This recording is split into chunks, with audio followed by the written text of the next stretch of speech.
Mazmur 91. Dalam lindungan Allah. Orang yang duduk dalam lindungan yang maha tinggi dan bermalam dalam naungan yang maha kuasa akan berkata kepada Tuhan, tempat perlindunganku dan kubu pertahananku, Allahku yang kupercayai. Sungguh, dialah yang akan melepaskan engkau dari jerat menangkap burung, dari penyakit sampar yang busuk. Dengan kepaknya, ia akan menudungi engkau, di bawah sayapnya engkau akan berlindung. Kesetiaannya ialah perisai dan pagar tembok. Engkau tahu tak takut terhadap kedahsyatan malam, terhadap panah yang terbang di waktu siang, terhadap penyakit sampar yang berjalan di dalam gelap, terhadap penyakit menular yang mengamuk di waktu petang. Walau 1.000 orang rebah di sisimu dan 10.000 di sebelah kananmu, tetapi itu tidak akan menimpamu.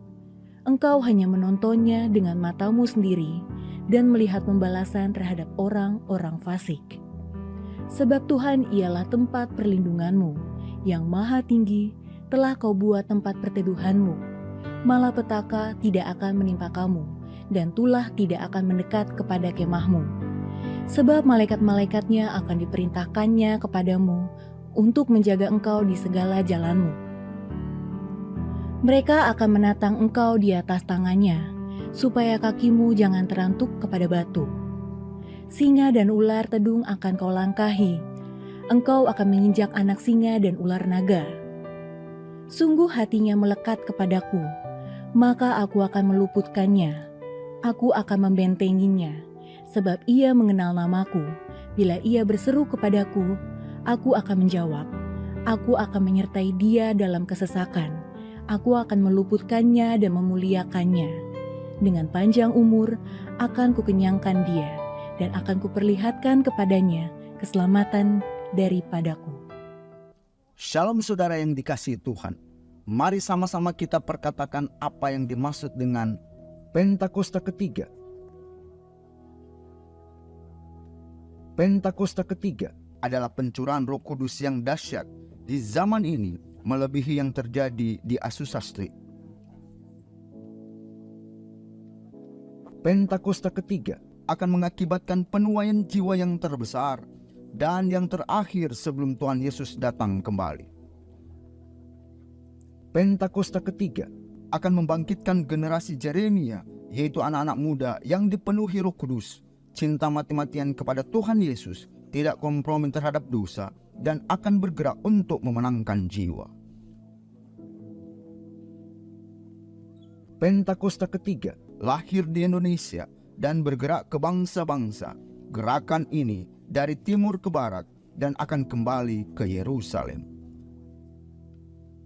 Pentakosta ketiga akan memberikan kuasa untuk menyelesaikan amanat agung, dan setelah itu Tuhan Yesus datang kembali.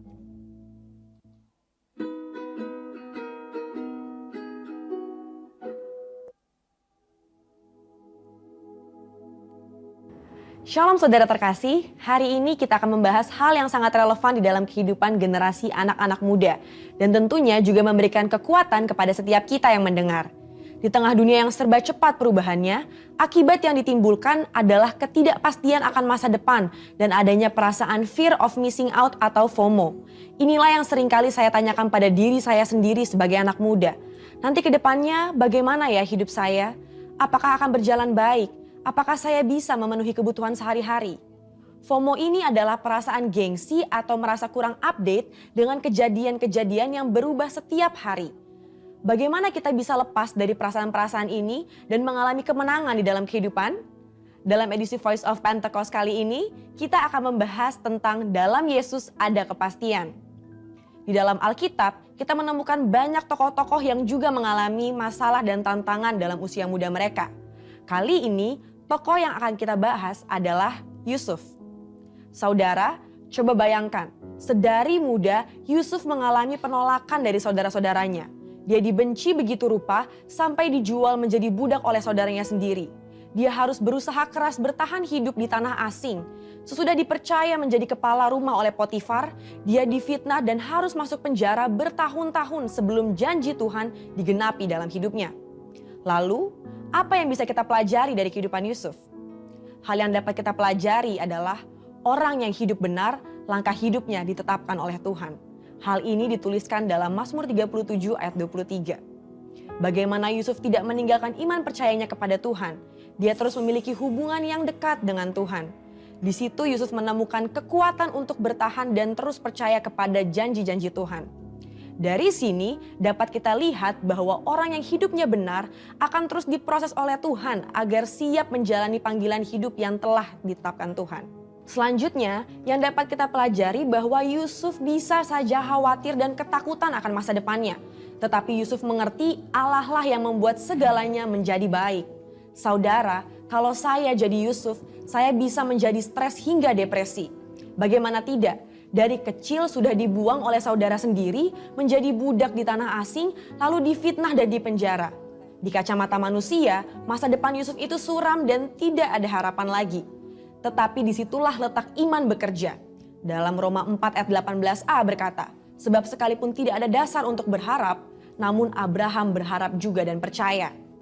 Hari ini, di tengah masalah dan tantangan yang ada, kita perlu memiliki hubungan yang erat dengan Tuhan dan terus percaya kepadanya bahwa manusia bisa mereka-rekakan yang jahat, tetapi Tuhan sanggup mengubah menjadi kebaikan bagi kita semua. Tuhan Yesus berkata dalam Matius 6 ayat 31, "Mengapa kamu khawatir soal pakaian? Apakah yang akan kami makan? Apakah yang akan kami minum?" Perkataan Tuhan Yesus sangat relevan dengan generasi muda dan kita semua hari-hari ini. Bukankah ini yang dikhawatirkan oleh anak-anak muda sekarang? Bisa tidak ya saya mendapat pekerjaan? Bisa tidak ya saya mencukupi kebutuhan sehari-hari saya? Justru seharusnya generasi muda yang hidupnya di dalam Tuhan memiliki optimisme dan kepercayaan penuh kepada Tuhan bahwa Dia sanggup memelihara kita bahkan di tengah kondisi kekeringan sekalipun. Matius 6 ayat 33 dengan jelas berkata, "Carilah dahulu kerajaan Allah dan kebenarannya, maka semuanya itu akan ditambahkan kepadamu." Tapi apa ya maksudnya? Maksudnya adalah kita harus berusaha dengan sungguh-sungguh agar kuasa dan hadirat Allah termanifestasikan dalam hidup kita. Melalui Roh Kudus, kita berusaha untuk mentaati perintah Kristus. Hidup benar, tidak hidup dalam dosa, bekerja dengan cara yang benar, maka berkat Tuhan akan tercurah untuk mencukupi kehidupan saudara dan saya. FOMO terjadi karena adanya rasa tidak puas dan tidak pernah merasa cukup akan apa yang dimiliki seseorang dan fokus kepada pencarian duniawi semata. Tertulis dalam Kolose 3 ayat 2 bahwa pikirkanlah perkara yang di atas bukan yang di bumi. Sembari kita bekerja, bersekolah, dan berusaha di dunia ini, Alkitab juga mengajarkan untuk mulai membangun kehidupan kekal kita dari sekarang. Tuhan sendiri mengajarkan secara langsung kepada murid-muridnya dalam doa Bapa kami. Berikanlah kami pada hari ini makanan kami yang secukupnya. Dari sini kita tahu bahwa yang Tuhan kehendaki adalah hidup dengan ucapan syukur dan secukupnya. Selain itu, Paulus juga memberikan nasihat kepada Timotius tentang ibadah yang disertai dengan rasa cukup akan memberikan keuntungan yang besar. Jadi, kesimpulannya adalah setiap generasi akan memiliki masalah dan tantangannya sendiri-sendiri. Tetapi janji firman Tuhan adalah ya dan amin bagi semua orang yang percaya. Sekalipun janji Tuhan tampaknya belum digenapi, kita belajar untuk terus berharap hanya kepada Tuhan Yesus sesuai dengan firman-Nya.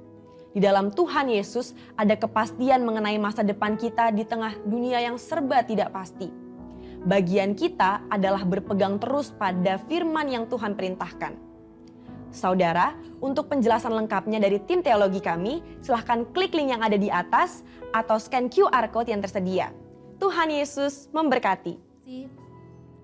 Sembah pujian syukur kami naikkan hanya bagi Engkau Tuhan. Kami percaya sepenuhnya hanya kepada Yesus Engkau segala-galanya dalam kehidupan kami. Kira pernah terlambat kasih-Mu Tuhan yang sanggup mampu memulihkan setiap kami.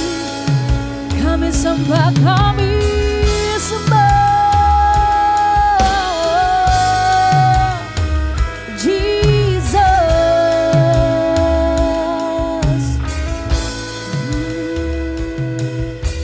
Tiada pernah terlambat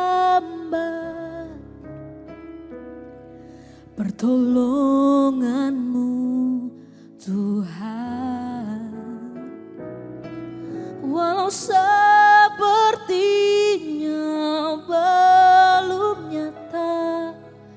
jawaban atas doaku. Tiada pernah ingkari janjimu pasti digenapi, dan tak pernah kecewakan yang berharap padamu.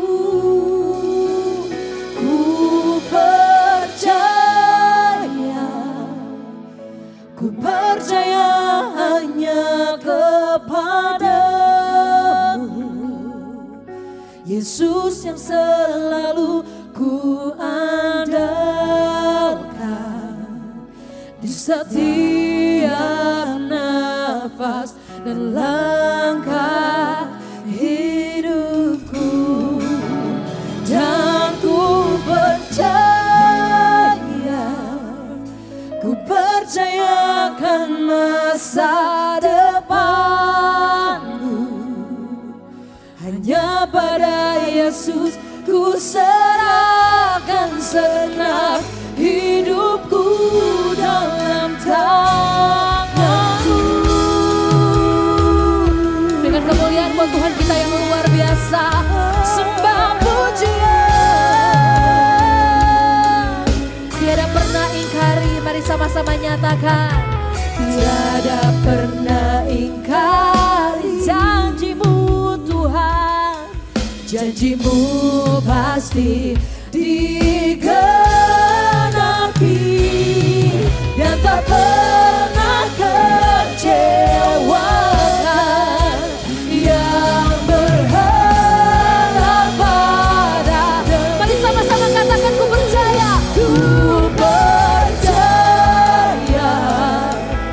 ku percaya hanya kepada segenap hati kami, Yesus yang selalu yang menjadi satu-satunya yang kami andalkan Tuhan.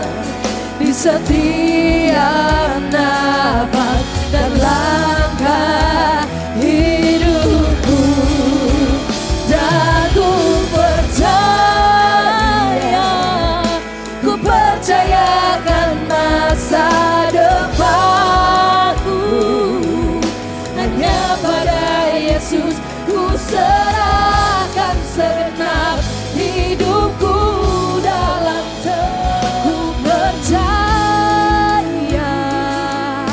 ku percaya hanya kepadamu, Yesus yang selalu yang kami andalkan Tuhan. Di setiap nafas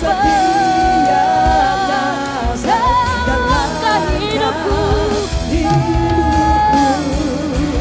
dan ku percayakan masa depanku, hanya pada Yesus ku serahkan segenap hidupku dalam tangan-Mu.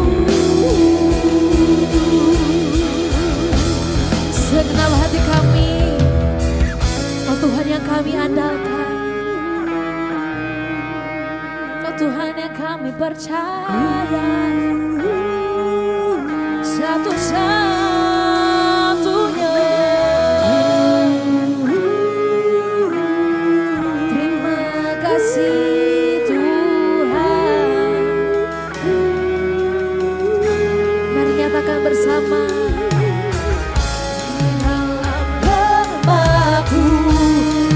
Nyatalah kuasa-Mu,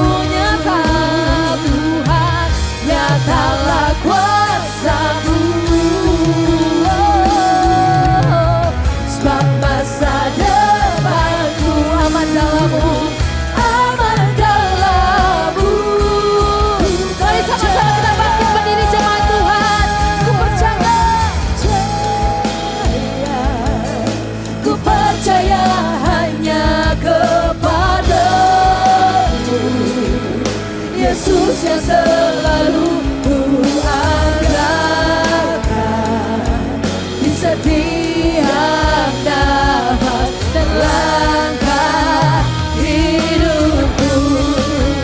Dan ku percayakan masa depanku hanya pada Yesus. Ku serahkan segenap hidupku dalam tangan percaya. Ku percaya hanya kepadamu, Yesus Tuhan. Ku andalkan di setiap nafas langkah. Itu jiwa kami nyatakan. Dan ku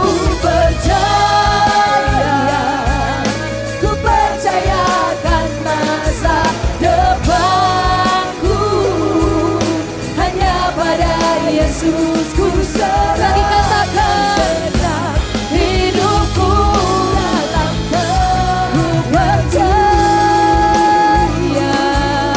ku percaya hanya kepadamu, Yesus yang selalu ku andalkan di setiap nafas dan langkah hidupku. Amen. Dan ku percayakan masa depanku hanya pada Yesus. Ku serahkan segenap hidupku dalam tangan. Mari sembah Dia bersama-sama. Kami percaya, ku percaya Tuhan kepadamu. Ku percaya, ku percaya.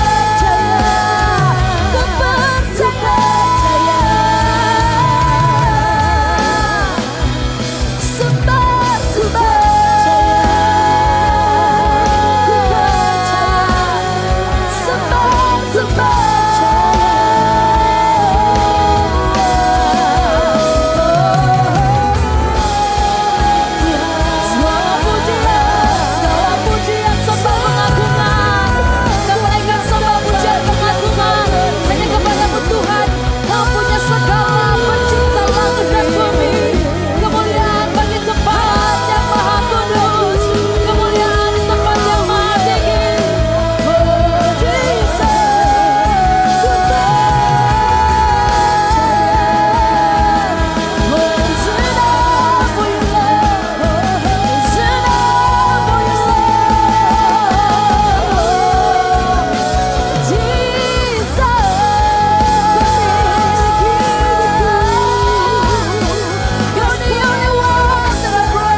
Hosanna for you, Lord.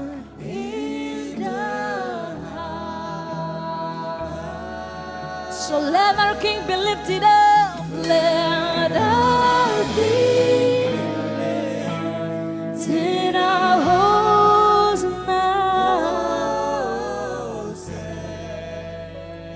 Lagi nyatakan, mari agungkan nama Yesus. Nyatakan Hosanna.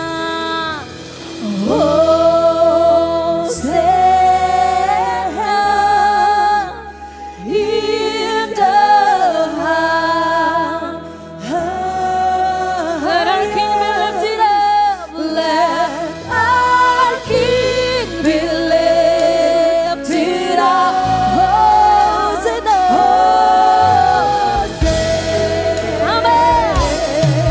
say be lifted higher, be lifted higher, higher, higher, higher, higher. Say be lifted higher, be lifted higher. Jesus, you be lifted higher, higher, higher. Be lifted higher. Jesus, you be lifted higher. Jesus, you be lifted higher. You're higher than higher. Higher. Amen. Be lifted higher. Jesus, you be lifted higher. Jesus, you be lifted higher. Higher, higher, higher. Be lifted higher. Let our King be lifted up. Say, let our King be lifted. So let our King be lifted up. Let our King be lifted. One more time, say, let our King be lifted up. Let our King be lifted up.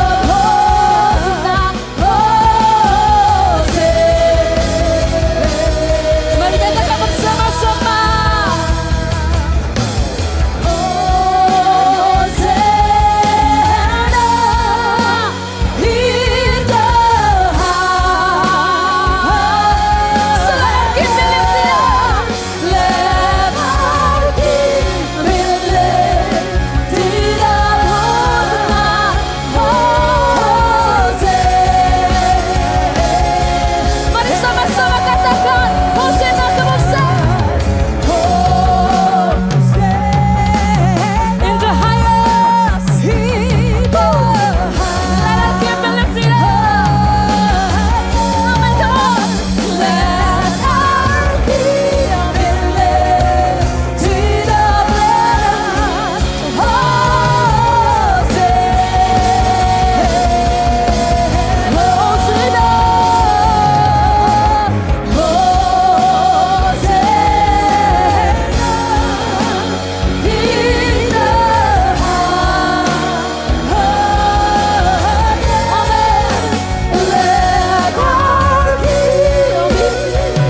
Say, let our King be lifted up. Let our King be lifted.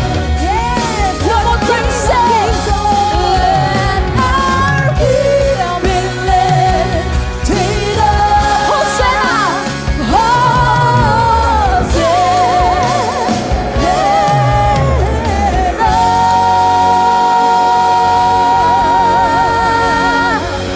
Hosanna, Hosanna in the highest. Hosanna to the King of Kings. We praise, we praise. Hallelujah. Terpujilah Engkau Tuhan, ditinggikan, dimuliakan. Melalui setiap pujian penyembahan yang keluar. Amin. Dari setiap hati kami yang bersyukur. Terima kasih Bapa yang baik. Lebih lagi Tuhan kami agungkan nama Yesus. Amin. Raja di atas segala raja. Kami semua umat yang sudah dimenangkan. Haleluya. Mari sama-sama katakan. Amin. Haleluya. Yeay. Kasih tepuk tangan yang luar biasa untuk Tuhan kita. Boleh berikan salam kepada kanan kirimu. Katakan Happy Sunday. Happy Sunday. God bless you. Haleluya. Haleluya.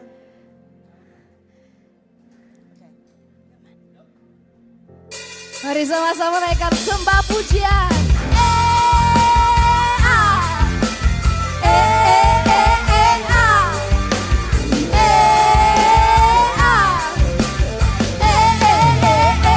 One more time.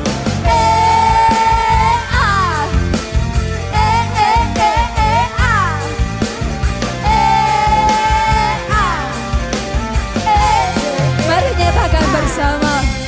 Kau satu penuh kasih, dua penuh hikmat, tiga penuh kuasa. Kau mulia, kau ada waktu duka dan suka, ada waktu duka.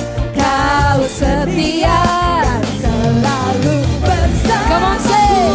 Kau membuatku tersenyum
sukacita, amin. Boleh di bagian kanan kiri ke depannya kita bersama-sama ya. Boleh kita latihan dulu. Kanan kiri ke depan, mari semua. Bergoyangnya masih sedikit. Ulang ya. Kanan kiri ke depan bersama ya. Mari bersama-sama. Kanan kiri ke depan. Kanan kiri. Apa? Oke. Menari sukacita. Sekarang jempolnya boleh diangkat. Haleluya. Kanan kiri lah. Kanan kiri ke depan. Mari semua bergoyang. Asik. Menari. Bersama dengan siapa? Bersamamu Yesusku. Kanan kiri. Kanan kiri ke depan. Mari semua bergoyang. Menari bergembira. Sukacitaku dalam Yesus kaulah sahabat, selalu hadir setiap saat. Hatiku bergembira bersamamu Yesus. Mari bersama-sama jemaat Tuhan. Kanan kiri ke depan, mari semua menari bergembira. Sukacitaku dalam Kristus, amin. Sukacitaku dalam Kristus. Sekali lagi katakan apa? Sukacitaku dalam Kristus.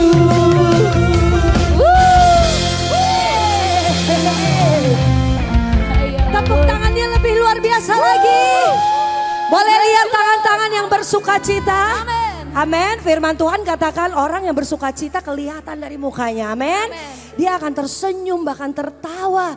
Dia akan bersyukur, bahkan bersukacita. Sebab tahu Tuhan yang menjadi pembela dalam hidupnya. Amen. Tepuk tangan sekali lagi buat Tuhan kita yang hebat. Ayo kita bernyanyi pujian kita nih, kebon sirih. Umat pilihan. Haleluya.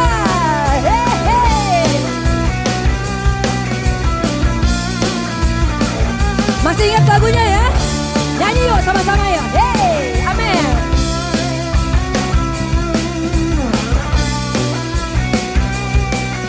Semua dari depan sampai belakang, bahkan yang di atas yuk.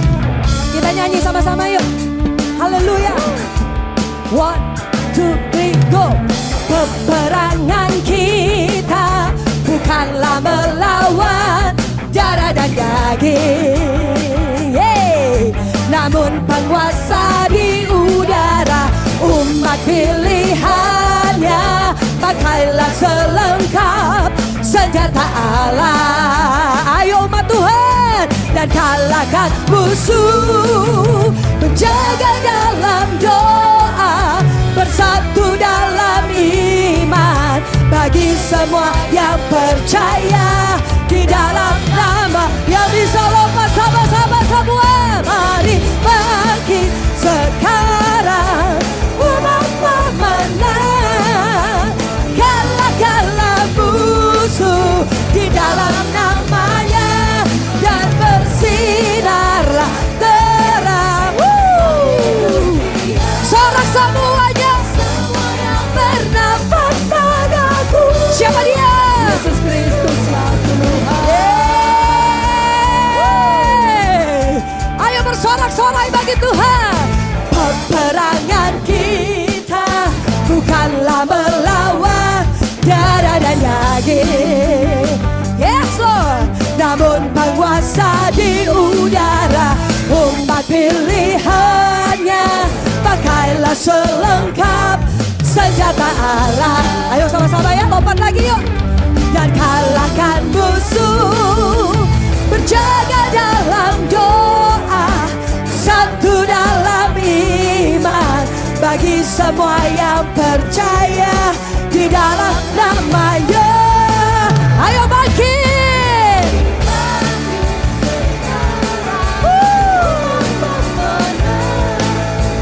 Kalahkanlah musuh di dalam namanya, dan bersinarlah terang bagi dunia.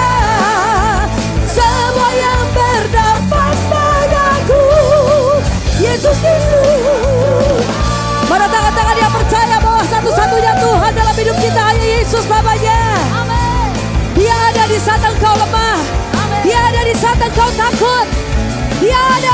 perlindungan buat kita, amin. Haleluya. Siap semua? Angkat tanganmu. Yuk. Siap-siap. 1, 2, 3. Jaga dalam doa, satu dalam iman, bagi semua yang percaya di dalam nama-Nya. Mari bangkit sekarang, umat pemenang, kalahkanlah musuh di dalam nama-Nya, dan bersinarlah terang bagi dunia. Sebut nama Yesus. Semua lidah mengaku Yesus Kristuslah Tuhan.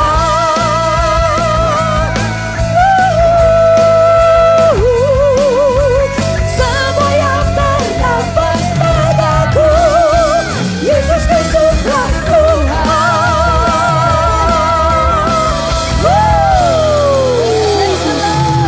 Sorak-sorai lebih lagi. Ayo lebih lagi, lebih lagi. Sorak haleluya.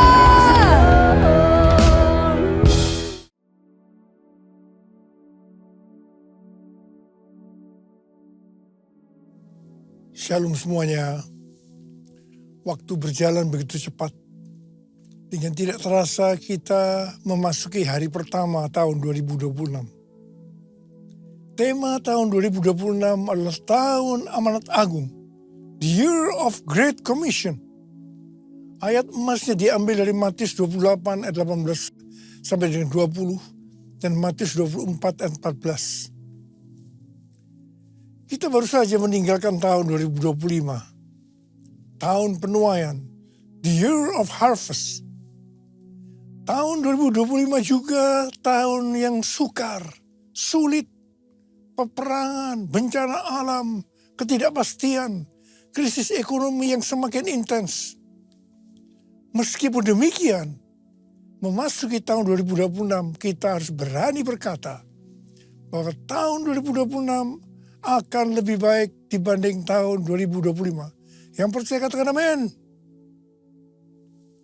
Apa dasar kita untuk percaya bahwa tahun 2026 akan lebih baik dibanding tahun 2025? Alasan pertama, sesuai dengan Ratapan 3 ayat 22 dan 23. Tak berkesudahan kasih setia Tuhan.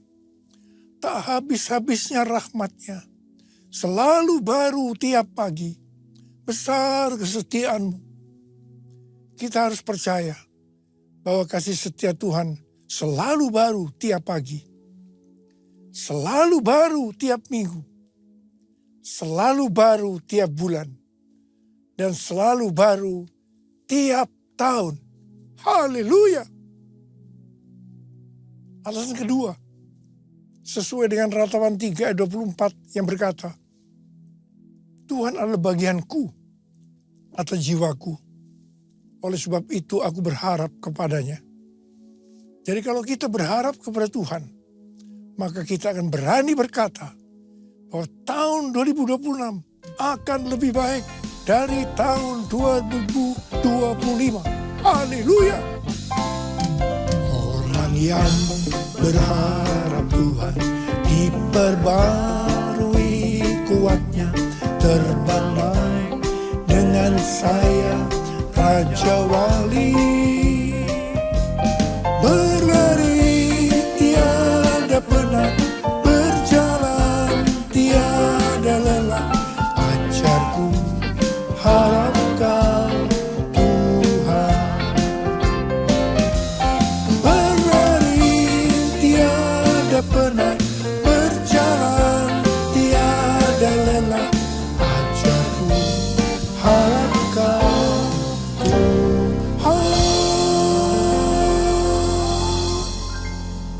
Alasan ketiga, mengapa kita berani berkata bahwa tahun 2026 akan lebih baik dibandingkan tahun 2025? Karena kalau hati kita melekat kepada Tuhan, karena kita hidup intim dengan Tuhan, sesuai dengan Mazmur 91 ayat 14 sampai 16, maka hal yang pertama, Tuhan akan meluputkan dan membentengi kita terhadap sakit penyakit, panah api dari si jahat, jerat penangkap burung, kedahsyatan malam, atau terror of the night, yang berbicara tentang penculikan, perampokan, pemerkosaan, pembunuhan, terorisme, peperangan. Hal yang kedua, Tuhan akan menjawab ketika kita berseru pada masa kesesakan. Dan hal ketiga, Tuhan akan memuliakan kita. Hal yang keempat, Tuhan akan memberikan panjang umur dengan berkat yang melimpah. Hal yang kelima, Tuhan akan memberikan keselamatan. Haleluya! Berdasarkan 5 hal ini, kita akan berani berkata, Tuhan, saya percaya bahwa tahun 2026 akan lebih baik dari tahun 2025. Yang percaya katakan amin. Alasan keempat, mengapa kita berani berkata bahwa tahun 2026 akan lebih baik dibandingkan tahun 2025. Karena kita memasuki tahun 2026, tahun amanat agung. Yang berarti kita akan lebih dipakai Tuhan dalam proses penyelesaian amanat agung. Maka kita akan berani berkata bahwa tahun 2026 akan lebih baik dibandingkan tahun 2025. Amin. Aku percaya berkat-Mu atasku melimpah, kebajikan, kemurahan selalu mengikutiku. Ku puji, ku sembah Kau Tuhan. Ku puji, ku sembah Kau Tuhan. Ku puji, ku sembah Kau Yesus. Tahun 2026 adalah tahun amanat agung.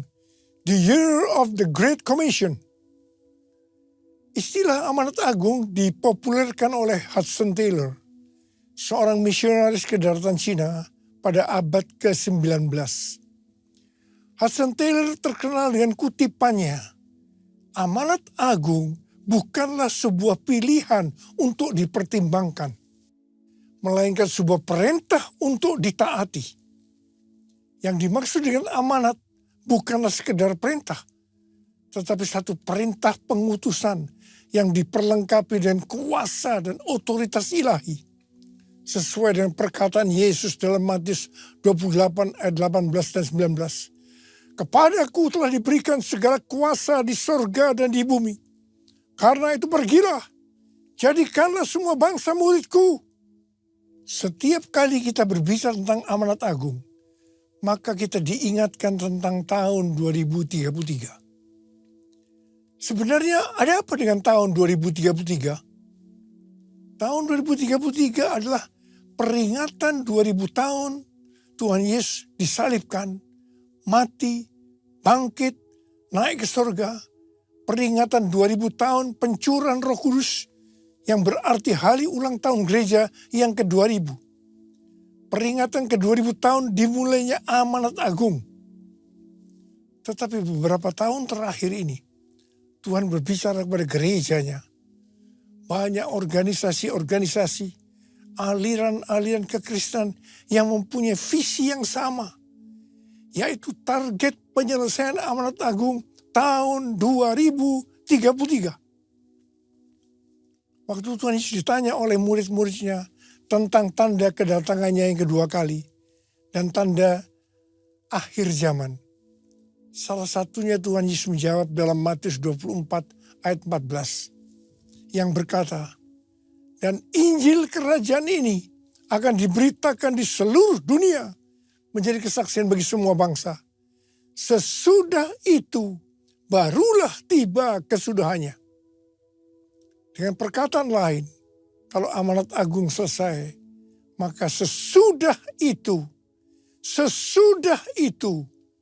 barulah Tuhan Yesus datang yang kedua kali.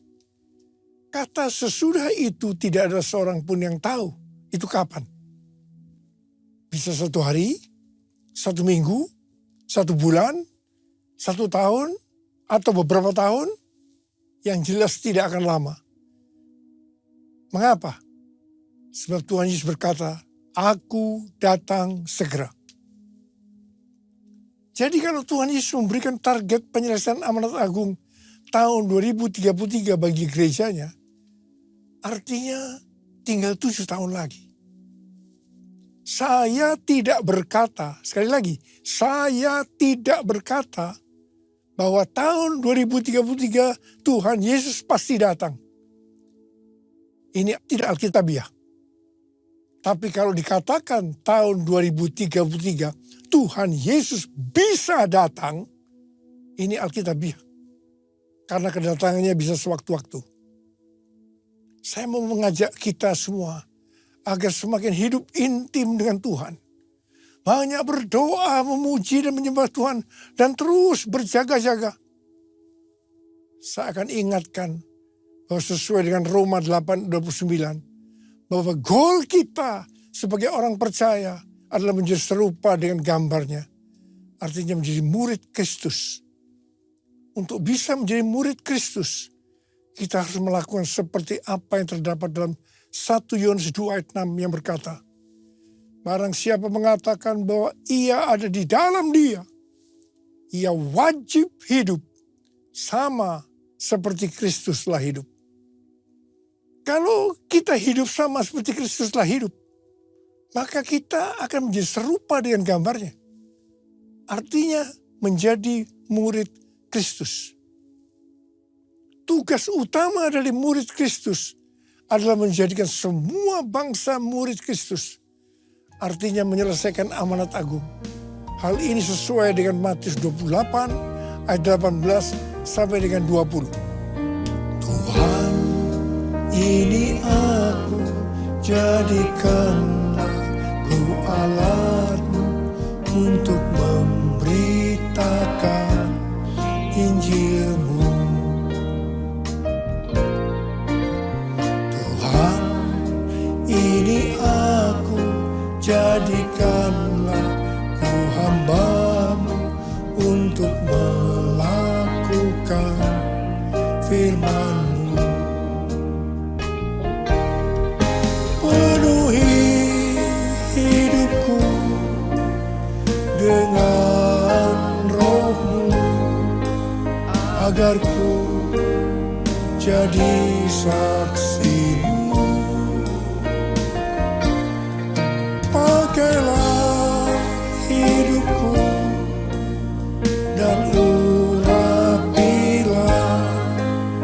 untuk kemuliaan nama-Mu.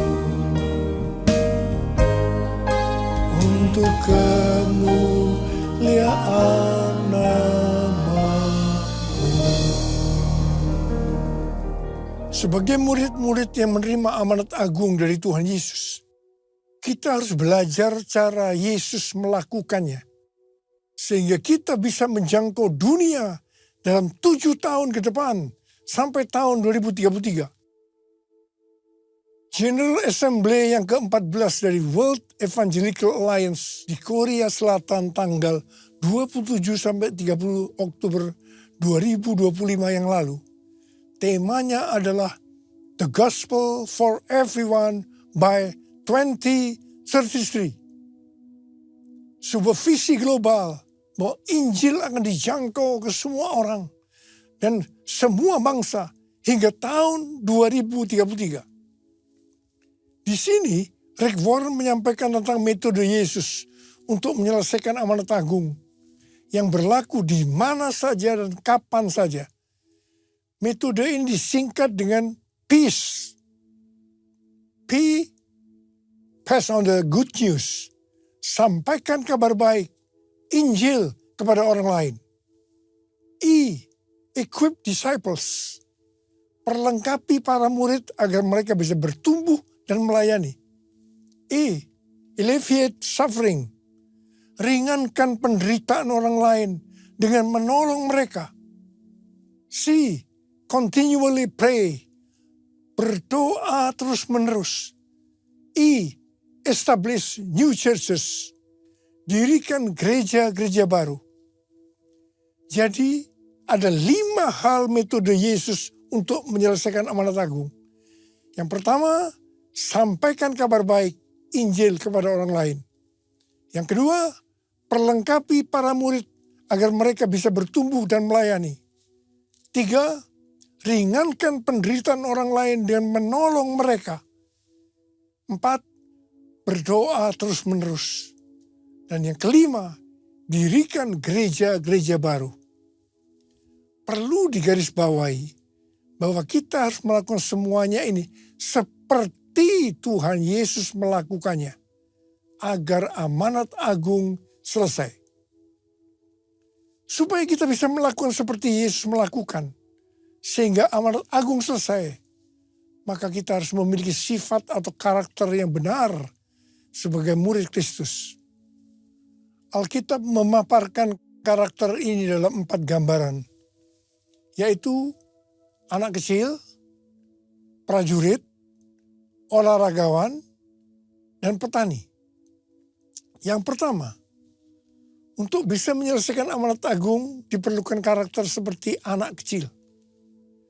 Tuhan Yesus berkata dalam Matius 18 ayat 3 dan 4, "Sesungguhnya aku berkata kepadamu, jika kamu tidak bertobat dan menjadi seperti anak kecil ini, kamu tidak akan masuk ke dalam kerajaan surga." Oleh sebab itu, siapa saja yang merendahkan diri dan menjadi seperti anak kecil ini, dialah yang terbesar dalam kerajaan surga. Anak kecil biasanya suka menangis, sangat bergantung dan percaya kepada orang tuanya, dan tidak suka berbohong. Kalau kita mau merendahkan diri dan menjadi seperti anak kecil ini, maka kita akan menjadi yang terbesar dalam kerajaan surga. Kalau kita berada dalam hadirat Tuhan, pasti kita akan menangis. Karena di hadirat Tuhan ada sukacita, ada kasih, ada nikmat senantiasa. Karena itu harus banyak berada dalam hadirat Tuhan. Yang mau katakan amin. Kita harus bergantung dan percaya kepada Tuhan, bukan kepada yang lain-lain. Seperti bergantung kepada strategi manusia. Kita tidak boleh berbohong. Sebab orang yang suka berbohong, bapaknya adalah iblis. Untuk menyelesaikan amanat agung, gereja harus rendah hati. Bergantung dan percaya pada pimpinan Tuhan. Tidak salah kalau gerejanya menjadi besar, tapi dengan cara-cara yang benar di hadapan Tuhan.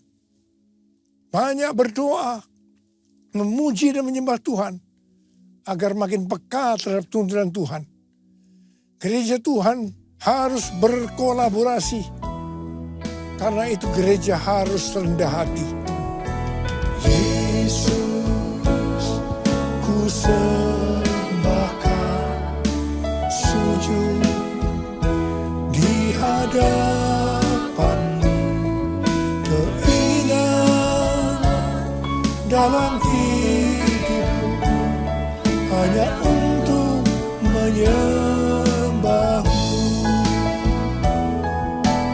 Yesus, ku sembahkan, sujud di hadapan-Mu, keinginan dalam hidupku hanya untuk menyembah-Mu, hanya untuk menyembah-Mu.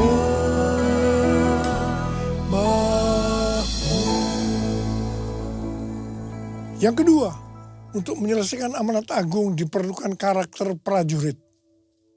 Seorang prajurit yang sedang berjuang tidak memusingkan dirinya dengan soal-soal penghidupannya, supaya dengan demikian ia berkenan kepada komandannya. 2 Timotius 2 ayat 4. Ini bukan berarti kita tidak boleh bekerja atau berkeluarga. Tetapi masalah-masalah kehidupan sehari-hari tidak boleh menghambat fokus panggilan utama kita sebagai murid untuk menyelesaikan amanat agung. Dengan demikian, kita akan berkenan kepada komandan kita, yaitu Tuhan Yesus Kristus. Dalam tahun amanat agung ini, iblis akan makin keras berusaha untuk mengalihkan perhatian kita dalam menyelesaikan amanat agung. Hati-hati, jangan sampai dialihkan oleh keinginan daging, keinginan mata, dan keangkuhan hidup. Dalam Alkitab, paling tidak ada 104 ayat yang berbicara tentang kesombongan atau keangkuhan. Amsal 6 ayat 16 sampai dengan 19 berkata, 6 perkara ini yang dibenci Tuhan, bahkan 7 perkara yang menjadi kekejian bagi hatinya. Mata sombong, lidah dusta, tangan yang menumpahkan darah orang yang tidak bersalah, hati yang membuat rencana-rencana yang jahat, kaki yang segera lari menuju kejahatan, seorang saksi dusta yang menyembur-nyemburkan kebohongan dan yang menimbulkan pertengkaran saudara. Amsal 16 ayat 18 berkata, kecongkakan mendahului kehancuran dan tinggi hati mendahului kejatuhan. Yesaya 13 ayat 11b berkata, kesombongan orang-orang pemberani akan kuhentikan, dan kecongkakan orang-orang yang gagah akan kupatahkan. Matius 23 ayat 12 berkata, dan barang siapa meninggikan diri, ia akan direndahkan. Dan barang siapa merendahkan diri, ia akan ditinggikan. Yakobus 4 ayat 6 berkata, Allah menentang orang yang congkak, tetapi memberi anugerah kepada orang yang rendah hati. Hari-hari ini saya banyak melihat anak-anak Tuhan dan para pemimpin dilemahkan oleh Tuhan. Seperti yang juga dialami oleh Rasul Paulus. Ini semua diizinkan Tuhan, supaya kita tidak meninggikan diri. Tuhan berkata, dalam kelemahanlah kuasaku jadi sempurna. Kalau kita mau dipakai Tuhan lebih lagi, maka kita harus siap untuk dilemahkan. Yang ketiga, untuk menyelesaikan amanat agung diperlukan karakter olahragawan.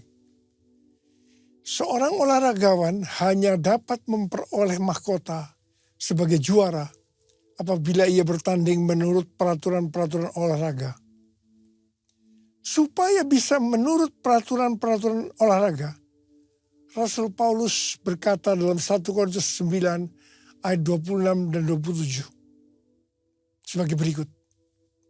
Sebab itu aku tidak berlari tanpa tujuan. Dan aku bukan petinju yang sembarangan saja memukul. Tetapi aku melatih tubuhku dan menguasainya supaya sesudah memberitakan Injil kepada orang lain, jangan aku sendiri ditolak. Jadi untuk bisa menurut peraturan olahraga, Rasul Paulus melatih tubuhnya dan menguasainya. Di sini kita melihat bahwa untuk menyelesaikan amanat agung tidak mudah. Melatih tubuh dan menguasainya itu perlu pengorbanan. Hal ini perlu kita lakukan supaya seperti yang Rasul Paulus katakan, supaya sesudah aku memberitakan Injil kepada orang lain, jangan aku sendiri ditolak. 1 Yohanes 2 ayat 6 berkata, barang siapa mengatakan bahwa ia ada di dalam dia, ia wajib hidup sama seperti Kristus telah hidup. Ini harus dilakukan kalau mau pelayanan kita dalam menyelesaikan amanat agung seperti metode yang Yesus lakukan. Sehingga kita akan melihat tahun 2033 target penyelesaian amanat agung terjadi. Haleluya. Yang keempat, untuk menyelesaikan amanat agung diperlukan karakter petani. Alkitab menggambarkan sosok petani yang sabar, tekun, dan setia menabur. Petani tahu bahwa hasil tidak instan. Ia menabur, menyiram, menunggu, dan memelihara. Demikian juga dengan penyelesaian amanat agung. Hasilnya tidak instan. Ini bukan pekerjaan sehari. Kita harus menabur setiap hari. Menabur penginjilan lewat hubungan pribadi. Menabur kesaksian lewat pekerjaan dan profesi. Menabur tenaga dan waktu untuk pemuritan. Menabur kasih untuk meringankan penderitaan. Menabur doa tanpa henti. Menabur untuk pendirian gereja-gereja baru. Semua yang menabur pasti menuai. Saya mengajak untuk menabur semua hal ini setiap hari. Sampai amanat agung selesai. Dan setelah itu Tuhan Yesus datang kembali. Haleluya. Bumi penuh kemuliaan-Nya. Bumi penuh kemuliaan-Nya. Bumi penuh kemuliaan-Nya. Sucilah Tuhan. Sucilah Tuhan. Sucilah Tuhan. Mari angkat tangan kita di hadapan Tuhan. Kita sembah Dia. Mulai berbahasa roh. Oh dia lala bara bara bara bara bara bara bara bara bara. Oh dia lala bara bara bara bara bara bara bara bara bara bara bara bara. Oh dia lala bara bara bara bara bara bara bara. Oh dia lala bara bara bara bara bara. Oh Jesus, Jesus, Jesus, Jesus. Bapa, kalau Kau izinkan kami boleh memasuki tahun 2026, semua karena kemurahan Tuhan. Terima kasih Abah. Terima kasih kami boleh memasuki tahun yang baru ini. Dan kami percaya tahun 2026 akan lebih baik dibandingkan tahun 2025. Kami berdoa buat setiap anak-anak-Mu ya Abah. Berkatilah mereka masuk ke tahun yang baru ini. Pakai kami dengan lebih dahsyat lagi untuk menjadi alat-Mu menjelaskan amanat agung sampai dengan tahun 2033. Oh urapi saat ini ya Abah. Urapi kami.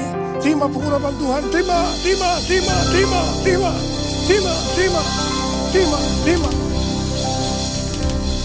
Dalam nama Yesus. Amin. Kita akan masuk dalam perjamuan kudus. Saudara, perjamuan kudus adalah perjamuan Tuhan Yesus sendiri. Kita akan mengingat ayat ini. Sebab setiap kali kamu makan roti ini dan minum cawan ini, kamu memberitakan kematian Tuhan sampai Ia datang. Perjamuan kudus adalah perjamuan Tuhan Yesus sendiri. Setiap kali kita masuk dalam perjamuan kudus, Tuhan Yesus selalu berkata, biarlah ini menjadi peringatan akan daku. Karena itu mari, arahkan hati kita kepada kebaikan Tuhan. Ingat kebaikan Tuhan, tundukkan kepala. Tuhan, siapakah kami sebelum kami mengenal Engkau? Kami semua orang berdosa. Upah dosa adalah maut, mati. Tapi Engkau yang tidak berdosa telah dijadikan dosa oleh karena kami. Engkau harus turun dari surga mulia. Mati ganti kami dengan penderitaan yang luar biasa. Sungguh kalau kami pikirkan dia Tuhan, betapa baiknya Engkau itu. Bapa, terima kasih. Engkau jadikan kami sebagai anak-anak-Mu. Engkau tuntun, Engkau bela, Engkau lindungi. Engkau tegur kalau kami salah. Itu Engkau ya Abah. Itu Engkau. Kita akan masuk dalam perjamuan kudus. Tuhan akan memberkati kita melalui perjamuan kudus. Tapi Tuhan mengingatkan kita. Kita harus makan dan minum dengan cara yang benar. Karena itu, lihat keadaan diri masing-masing. memasuki tahun yang baru, introspeksi. Kalau ada hal-hal yang harus diselesaikan, di mana kita lakukan tahun 2025, minta ampun. Minta ampun, minta ampun. Ampuni kami Tuhan. Ampuni kami. Ampuni kami. Apa engkau melihat anak-anak-mu yang sedang menyelesaikan segala sesuatu dengan Tuhan? Ampuni kami. Ampuni kami ya Abah. Layakkan kami untuk masuk dalam perjamuan kudus. Kami akan masuk dalam perjamuan kudus dengan hati yang penuh ucapan syukur. Dalam nama Yesus kami berdoa. Amin. Mari kita angkat roti di tangan kanan kita tinggi-tinggi. Sebab apa yang telah kuteruskan kepadamu telah aku terima dari Tuhan. Yaitu bahwa Tuhan Yesus pada malam waktu ia diserahkan mengambil roti. Dan sesudah itu ia mengucap syukur atasnya. Dia memecah-mecahkannya dan berkata, inilah tubuhku yang diserahkan bagi kamu. Perbuatlah ini menjadi peringatan akan aku. Sudah dikasih Tuhan, bukan roti yang kita pecah-pecahkan ini adalah persekutuan kita dengan tubuh Kristus. Mari kita makan dalam nama Yesus.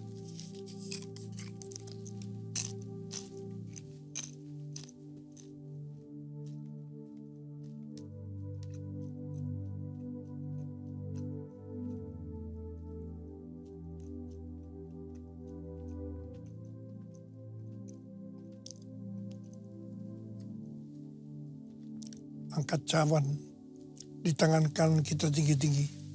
Demikian juga ia mengambil cawan sesudah makan lalu berkata, cawan ini adalah perjanjian baru yang dimeteraikan oleh darahku. Perbuatlah ini. Setiap kali kamu meminumnya, jadi peringatan akan aku. Sudah dikasih Tuhan, bukan cawan pengucapan syukur. Yang atasnya kita ucapkan syukur adalah persekutuan kita dengan darah Yesus. Mari kita minum dalam nama Yesus.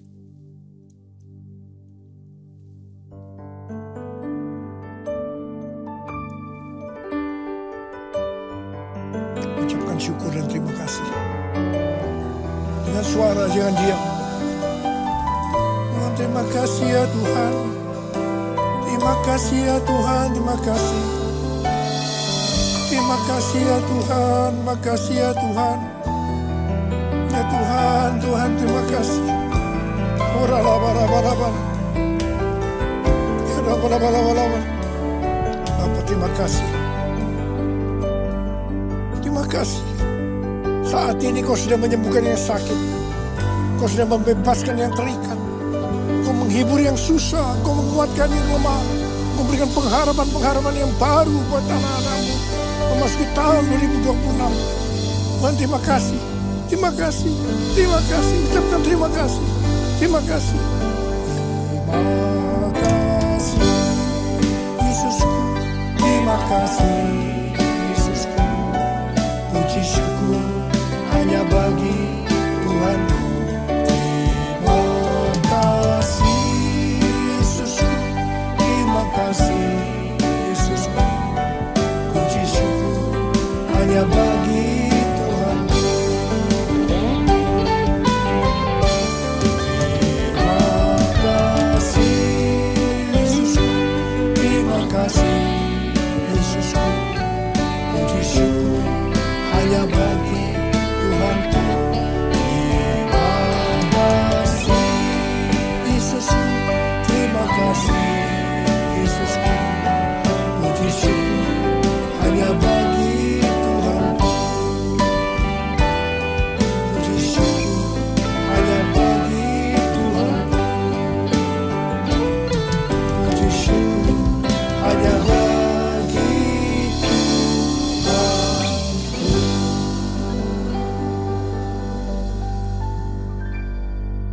sekarang terimalah berkat Tuhan.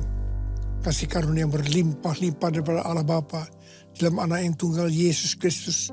Persekutuan yang manis dengan Roh Kudus menyertai kita semua mulai hari ini. Sampai Tuhan Yesus datang menjemput kita di awan-awan.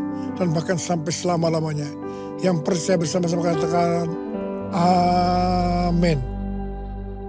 Saya mengucapkan selamat tahun baru 2026. Tuhan Yesus memberkati berlimpah, limpah, limpah. Haleluya.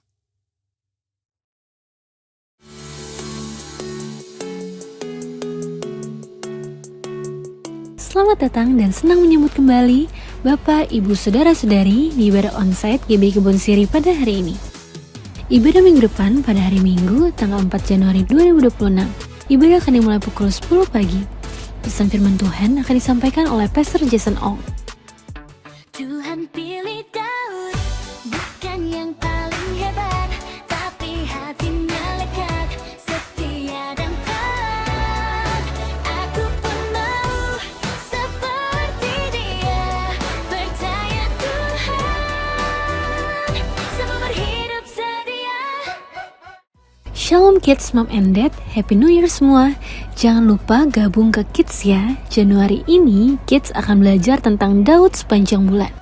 4 Januari akan belajar Tuhan pilih aku walau aku kecil. Sampai ketemu di Kids ya. Yuk belajar firman Tuhan itu asyik loh. Ibadah Kingdom Teens dan ibadah 153 Unity akan digabung dalam ibadah raya dan akan kembali dilaksanakan pada hari Minggu 11 Januari 2026. See you di ibadah selanjutnya ya guys. Jemaat yang terkasih, Mesbah Doa Online memasuki masa jeda mulai 24 Desember 2025. Kegiatan doa akan kembali hadir pada hari Rabu, 7 Januari 2026 pukul 4:30 dini hari. Mari tetap menjaga hidup doa kita masing-masing dan biarlah hadirat Tuhan senantiasa menyertai kita. Bagi jemaat GBI Kebon Siri yang membutuhkan pelayanan dukungan doa dan rindu untuk didoakan oleh tim pendua GBI Kebon Siri, dapat menghubungi sekretariat GBI Kebon Siri. Minggu pertama tiap bulan diadakan baptisan air. Bagi jemaat yang belum dibaptis dan rindu memberi diri untuk dibaptis, dapat menghubungi PDP Jafar Tamrin MTH. Persembahan umum, syukur dan persepuluhan dapat Anda berikan melalui QR Code berikut ini. Scan QR Code yang tertera di layar. Persembahan melalui QR Code tidak dipungut biaya apapun. Persembahan umum, persepuluhan, diakonia dapat Anda transfer ke nomor rekening berikut ini. Kepada seluruh jemaat GBI Kebon Siri, kami menghimbau untuk menjaga kebersihan di sekitar lantai 3. Untuk perhatiannya, kami ucapkan terima kasih. Demikianlah GBI Kebon Siri News Flash hari ini. Selamat hari Minggu, Tuhan Yesus memberkati.